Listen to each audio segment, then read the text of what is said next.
Go to get your game on. Go for the beers. Go for the cheers. Go for the hit and the hits. Go for the stakes and the stakes. Go to get your parlay on. Go to get your party on. Go for the scene. Go for the screens. Go for the gallery. Go for the win. Go to Ocean. Visit theoceanac.com to plan your visit. Philadelphia fans, we're cut from a different cloth. Born into a brotherhood and bonded to our team for life. We believe anything is possible because we've witnessed the impossible. While we may be from different neighborhoods, come Sunday, we are one, and we will be heard. Pondley Hockey, official partner of the Philadelphia Eagles.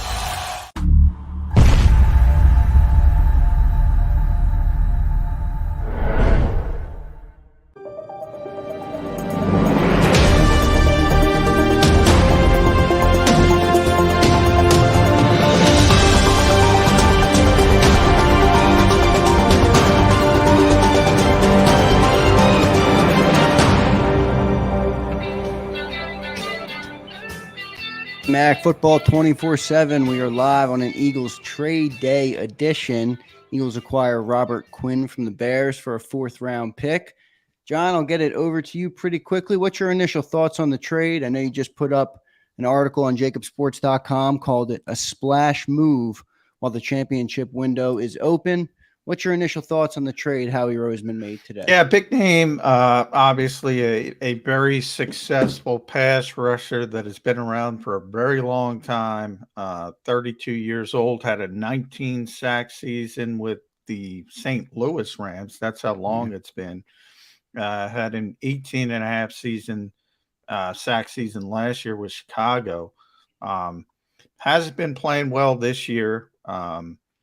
What I get from people around the Eagles is, Chicago before was playing that Vic Fangio scheme I always talk about that the Eagles now run. They ran that in 2021 when he had the 18.5 sacks. They changed coaches. They went to Matt Eberflus. They run a different system now. He's had a let's be honest, a really poor season so far.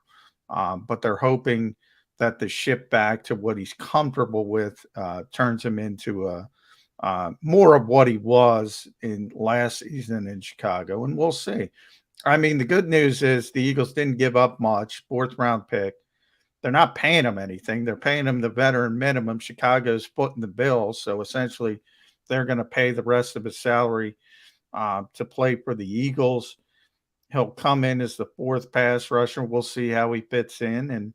And if it doesn't work out, they can easily move on. There's no more guaranteed money on his contract. So a lot of flexibility for Howie Roseman. All of that is a good part. Can he play? I don't know. Look, Pro Football Focus has 112 graded edge rushers this season, Xander. He's 109. Ooh. He has not played well. So people are going to get excited about the name. And maybe he turns it around. Maybe he comes back. Maybe playing with a contender. Maybe playing with a good team helps. He'll certainly have a better supporting cast. He won't be asked to do as much here as he was in Chicago. And maybe it works out for him. But no. low risk, high reward move for Howie Roseman. Yeah, that's where I was going next.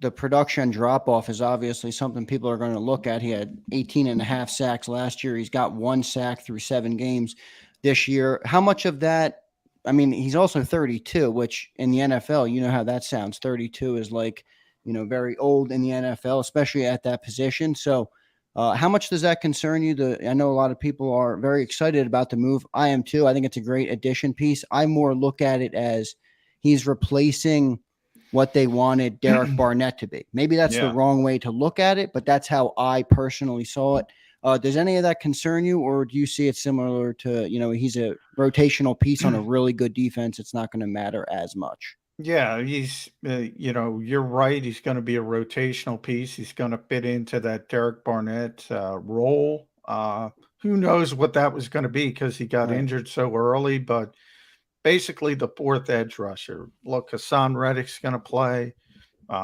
Josh Sweat's going to play. Brandon Graham's going to play. Those guys are better players than Robert Quinn. Maybe not throughout his career, but they're better players. So, he comes in depth. He's better than Patrick Johnson. He's better than Teron Jackson. So from that standpoint, it's an improvement. You don't give up much. You're not paying much. You're paying the veteran minimum. So it doesn't hurt you financially. You're not locked into anything moving forward. This is a clear indication the championship window is open. Let's take a shot with a veteran player who's done it in the past. And again, maybe that environment, and as I said, coming back to a scheme he was very comfortable with, maybe that helps Robert Quinn.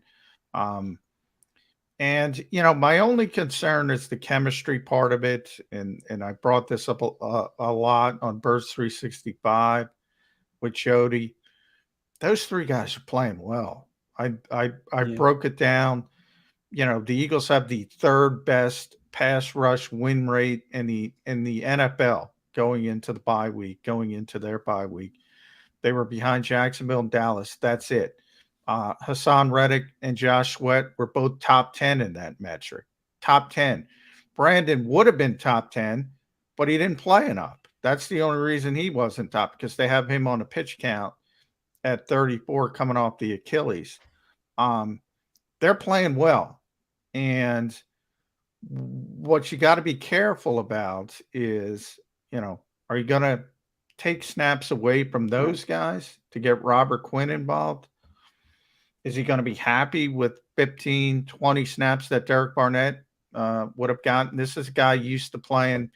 He's played 300 plus snaps this year in 7 games. So you can do the math, over 40 snaps a game. He's used to playing a lot. So those are things that have to be answered. But, we asked Nick Sirianni before the trade, because the trade deadline was coming up, does he worry about that chemistry, bringing people in the locker room? And he said, look, we have great leaders on this team. Starts with Jalen Hurts. I'm sure Jalen's already texted Robert Quinn by now.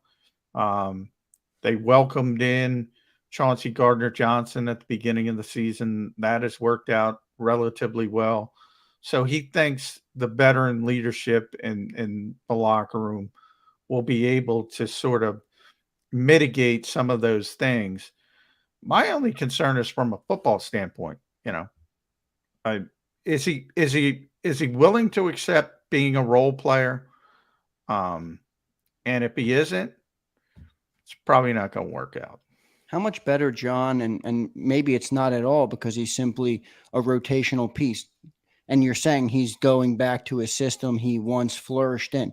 Does it change anything for Jonathan Gannon? Does he have to be more creative? How much does it change the defense? Probably not much, but like you said, you're adding another piece who might not be used to lesser snaps. How much is Jonathan Gannon going to have to work this week to get this guy up to speed? Or maybe it's not at all. Yeah, I don't think the scheme part of it's a big deal for Gannon. I think that the playing time is, and he'll have to work that out with not only Tracy Rocker, but you all get together, because now you have Brandon Graham who can move inside. So you can imagine, look, if you want to put out that NASCAR package they use on 3rd and 13, in theory, you could put Reddick on one side, Quinn on the other side. You could put Brandon Graham inside with Fletcher Cox. You can do things that way, but do you want Josh Sweat off the field? Maybe you're probably not going to kick either Josh Sweat or Robert Quinn inside. So that, to me, is the bigger question mark for John. Not the scheme, but, how is he going to handle who's playing, especially in those high leverage situations? Because they all want to be on the field. Reddick wants to be on the field, and he is going to be on the field. Sweat wants to be on the field. Graham wants to be on the field. Fletcher wants to be on the field. J-Bond wants to be on the field. You can't play 6 defensive linemen. We got a lot of defensive linemen, I tell you what. And people will say that's a good problem to have. Sometimes it creates issues, and that's my only concern. I want to go back to the production part of it, John, and you mentioned something that stood out to me. He played, was it 300 snaps this season already? How much of the production drop-off can be attributed to he is their guy on their defense on that line? Maybe he's not, but he's one of the top 2 or 3 if he's getting that many snaps. Are offensive lines game planning for him? Are they blocking him special? Whereas they're not going to be able to do that here because they got to deal with all the other linemen that you just mentioned, and there's quite a few of them. Yeah, it's kind of, and I'll have to look at more of Chicago's games because I haven't looked at a ton of them. But yeah, it's strange because, generally you don't have a guy falling off the table like Robert Quinn is falling off. In other words, last year he had 18.5 sacks. He was a second-team All-Pro. This year, he's got 1 sack in 7 games. He's playing all the time. He's the 109th of 112 best edge rushers. And, there's usually a slower drop. You don't just fall off the cliff, and he's falling off the cliff. Like I said, the change in scheme might have something to do with it. But even that doesn't explain that's significant of a drop off. But I mean, he is the guy for them, and he was leading their entire defensive line in reps. And if you look at the rest of it, so if we want to use the PFF numbers, the defensive tackles, Justin Jones plays the most for him. He's 110 of 122. Angelo Blackson is 109 of 122. Mike Pennell is 111 of 122. And then you look at the other edge rushers. Dominique Robinson is 80 of 112. Travis Gibson is 97 of 112. For reference, what are the Eagles? What are Sweat and what is Reddick? I'll pull him up. The one guy, El Quadin Muhammad, I wanted to get him in there. He's the best of the bunch, 59, which is very mediocre. To give you an example with the Eagles, they're really good. Trying to pull it up. I know Brandon's fourth overall. So we talk about, now he's on a pitch count, so he's not playing as much, but he's really effective when he does play. So he's 4th of 112. Josh Sweat is 28th of 112. That's really good. Hassan Reddick's 27th of 112. So they're right next to each other. Everybody's playing very well for the Eagles, not for Chicago. So, the supporting cast argument, he's going to have a much better supporting cast here. No question about it. But that drop-off, it's tough to explain how you go from being a dominant all-pro level player to one-off season being a guy who isn't doing anything. It is kind of strange. Yeah, and on one hand, I mean, you hear 32 years old and you hear that level of drop-off, I mean, that's definitely a red flag. But on the other hand, you hear how productive he was in a system like this, and then you add in all the talent we've mentioned that the Eagles already have, and how, I mean, let's call a spade, how little offenses are going to be game planning to stop Robert Quinn versus all the other pieces on the defense. I don't know. I'm right in the middle. I don't know where he might fall, but let's go to, from a talent standpoint, where does this put this defense? I mean, a lot of people have talked about how good this defense is. Cilio was talking about it all day today, how great the Dallas defense is. Does this close the gap? I mean, if you get a guy that's more talented than what you had, and he fits the system that you run, I mean, we can talk about the playing time and all that, but that'll play itself out. sounds like they made themselves a better team for a 4th-round pick. Fair to say? Yeah, I think that's fair to say because as I said, if you look at him as the 4th sort of defensive end or edge rusher, whatever you want to call it, he's better than Patrick Johnson or Teron Jackson. So from that standpoint, yeah, I mean, they made themselves a better team. You talk about the defense as a whole. I mean, they had a top 5 defense before this move. So, Yeah, I say it all the time. I don't know how they have a top 5 offense, a top 5 defense. That's why I said they don't really need anything. Now injuries are always a part of it. Now you already lost Derek Barnett. You don't want to lose Hassan Reddick or Josh Sweat or Brandon Grant, but if you do, then it's going to look really good. right. Do I want him taking reps away from those 3 guys? No, that's my only concern. I don't want him. That's working really well.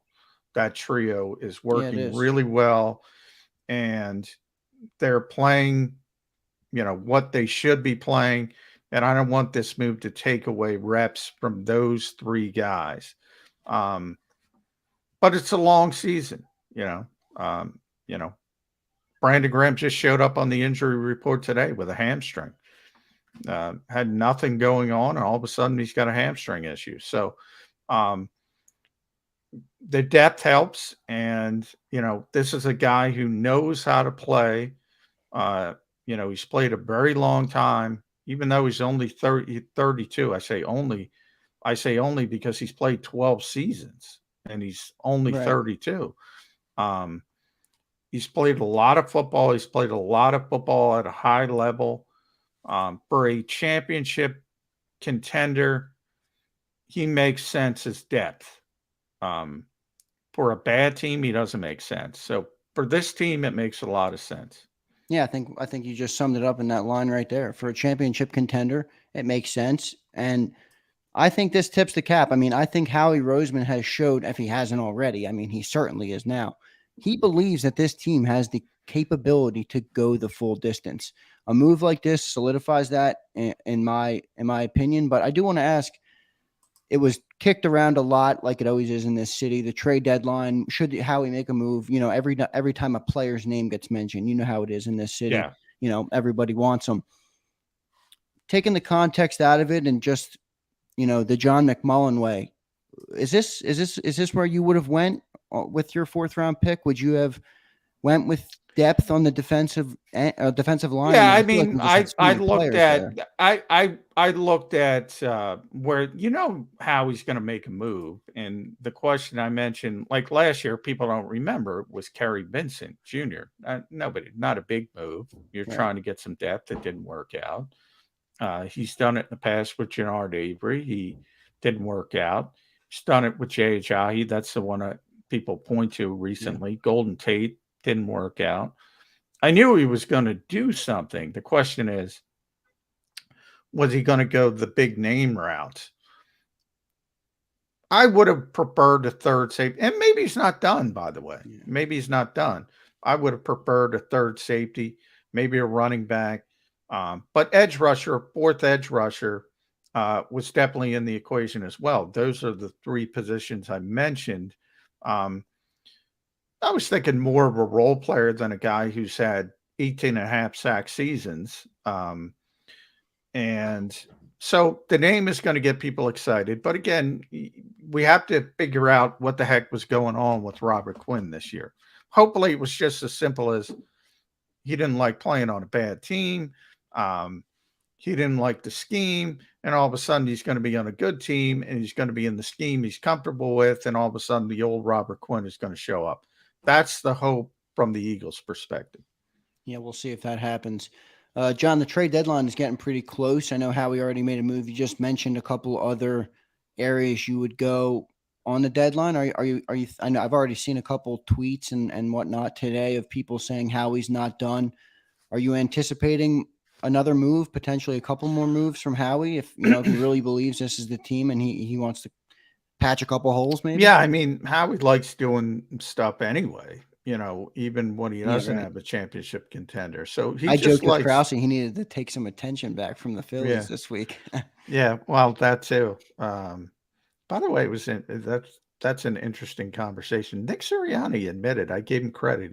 He didn't grow up a Phillies fan, which we all knew, but Yeah, right. it's tough for him to admit that. Jalen Hurts got the Houston question. I hate to break it to people, but Jalen's a Houston Yeah, fan. right. And there's nothing wrong with that. No, not You at know, all. Eagles fans, think about Mike Trout. You don't expect Mike Trout to go to Anaheim and say, "Oh, you have to be a Rams fan." No, Yeah, right. you grew up where you grew up, and if you like your team, you like your team. But getting back to the Eagles, yeah, they've been calling about different. They've been calling the Raiders, for instance, how he's very close with Dave Ziegler, who's the new GM out there. Jonathan Abram is a name I've heard, but he doesn't seem like a fit as a safety, more of a box safety. They generally look for coverage safeties. Cleveland Farrell was another name mentioned, but now they got an edge rusher, so you can kind of cross him off the list. But I heard the Raiders were interested in Andre Dillard as well. They had to create a roster spot for Robert Quinn. So, maybe somebody could be moving out as well. Running back is a name. Jake Laser got people excited because he was talking to Howie and he mentioned running back. And I do think they would like better depth behind Miles Sanders than what they have. So, yeah, there could be more moves coming. And probably knowing the Eagles at the most difficult time for us writers. Yeah, he'll make the move, and yeah, and you guys will be all scrambling to get it covered. John, this Sunday, do you expect Robert Quinn to play? Is there an acclimation period, or do you expect him to get out there and be a part of this team? Like you mentioned, he knows the system and stuff like that, or is there's got to be a natural ramp up period? Yeah, it's got to be. He's not going to be here. I assume he's going to be here. And by the way, the Eagles finally made it official, but it is pending a physical. So he's got to come in and pass his physical first. Look, he's played a lot of football. He's played in this system. Could they throw him out there for 5-10 plays? Sure. You saw San Francisco do it with Christian McCaffrey, much more difficult position, the way he plays it, at least, Christian. He runs a lot of routes out of the backfield, and they were able to get him up to speed. So with a veteran player, if they wanted to get him in there for 5-10 snaps, they could probably do it. And yeah, why not? If he passes his physical, I wouldn't expect a ton of work from him. But to get his feet wet, if he's able to get here early tomorrow, if he doesn't get here tomorrow and is on the practice field, I would say probably no. So tomorrow's a big day for him. Is there anything to be worried about with that Brandon Graham situation with the hamstring? I mean, you mentioned that he was out today, and then on that very same day, Howie trades for a player, not just a player like you mentioned. This guy has 300 snaps. Yeah. Is there a potential issue there, or maybe I'm just thinking too much into it? But I mean, hamstring is one of those injuries you don't want to have because they can linger, they can come back, they can bite you in the butt at any time. They're not. I dealt with them when I played hockey as a kid. They're a pain in the ass. Yeah, I don't think so. Only because, and we'll see. As we said, he was the only Eagles player who didn't practice at all today, which was kind of as a surprise because the open locker room period before practice, he was there for the entire session. He was talking to the media for about a half hour. And he seemed fine. He didn't mention anything. And all of a We sudden had him he on shows up. one on last Wednesday on the bye week. Yeah. And he didn't mention anything. So, it's interesting because the Eagles have done these maintenance days. And today, if you look at the injury report, you'll see James Bradbury, resting player. A.J. Brown, resting player. Fletcher Cox, resting player. Landon Dickerson, resting player. Jason Kelsey, resting player. Isaac Sayamalo, ankle/resting player. Slay resting, Sweat resting. They've been doing this all year. They could have put Brandon on there as a resting player. So it's probably somewhat of a legit issue. And it's a good point, you know. I don't think that's the reason they said, yeah, we have to go get Robert Quinn. But from Brandon's perspective, you will have to keep an eye on him this week because he's usually in that resting player category. So for them to change it to hamstring, you know, he's got a hamstring. Yep. For those just tuning in, thanks for tuning in. Don't forget to hit the like button and subscribe to the channel.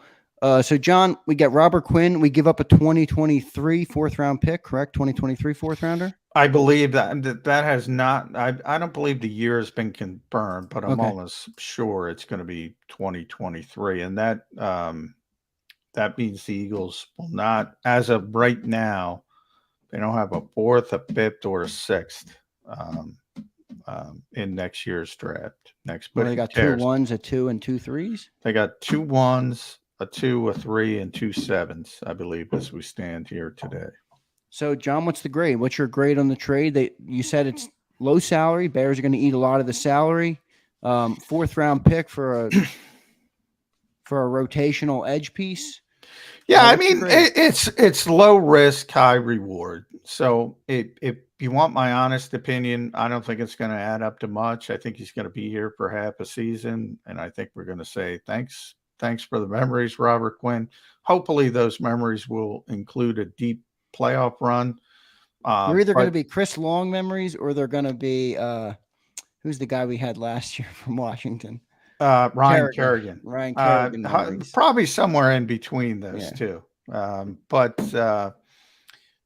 15 to 20 snaps a game, if they can get him up to that.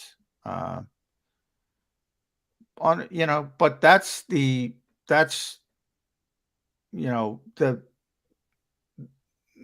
low risk part. The high reward part is, well, he's just better than Josh Sweat. Josh Sweat's never done with what Robert Quinn has done in his career. Even that, is that high reward? I mean, you got a 32-year-old versus a 25-year-old. At the end of the day, I'm talking about for this season.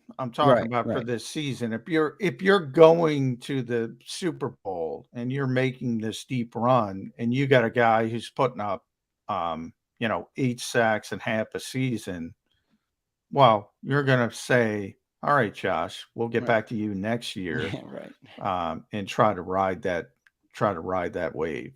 Yeah, as they should. All right, John, 6-0. We're back in action this week, coming off the bye week. Eagles take on the Steelers on Sunday. You'll be down at the link. We'll be back live with the pregame show, the halftime show, the postgame show. All right, man. Howie makes another move. He does it again. Philly waits for it. They tweet about it. They talk about it. We talk about it on Birds 365. He was walking up from walkthrough. Howie Roseman. If you look at my Twitter account, I saw your tweet you put out today. Howie Roseman, Jason Kelsey, Fletcher Cox, and Lane Johnson, a bunch of heavyweights. And I guess Howie was running the trade by. Do you think he does that? Just out of curiosity. Yeah, he'll run the trade by guys like that, not the youngsters, team leaders that haven't earned it. Yeah.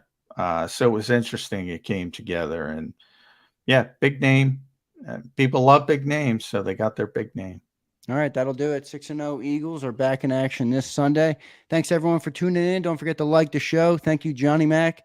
Have a good night, and we'll see you in the morning on Birds 365. All right, thanks, Ander.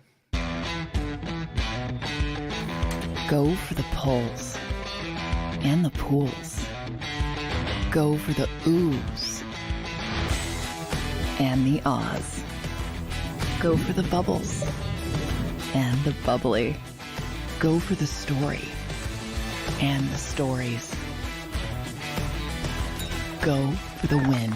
Go to Ocean Casino Resort. Book your trip at theoceanac.com. Action News at 11 with Rick Williams. It's the team you trust to bring it all together. The stories that impact your community. A sports roundup for the locals. And the AccuWeather forecast you depend on. Action News at 11 with Rick Williams.